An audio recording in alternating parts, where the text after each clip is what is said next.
مرا عهدی است با شادی که شادی آن من باشد.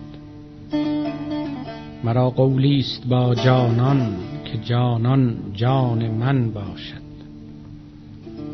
به خط خویشتن فرمان به دستم داد آن سلطان که تا تخت است و تا بخت است او سلطان من باشد. اگر هوشیار اگر مستم نگیرد غیر او دستم، وگر من دست خود خستم همو درمان من باشد.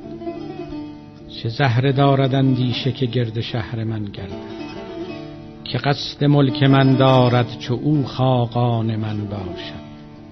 نبیند روی من زردی به اقبال لب لعلش، بمیرد پیش من رستم چو او دستان من باشد.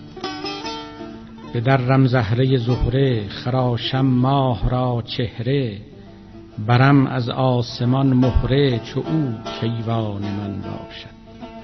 به درم جبه مه را بریزم ساغر شه را، وگر خواهند تاوانم همو تاوان من باشد. چراغ چرخ گردونم چو اجری خار خورشیدم، امیر گوی و چوگانم چو دل میدان من باشد. منم مصر و شکرخانه چو یوسف در برم گیرد، چه جویم ملک کنعان را چو او کنعان من باشد.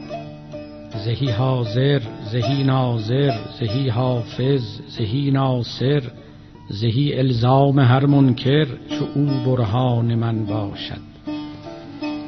یکی جانیست در عالم که ننگش آید از صورت، بپوشد صورت انسان ولی انسان من باشد.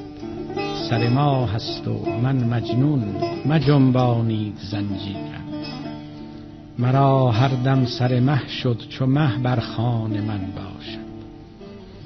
سخن بخش زبان من چو باشد شمس تبریزی، تو خامش تا زبانها خود چو دل جنبان من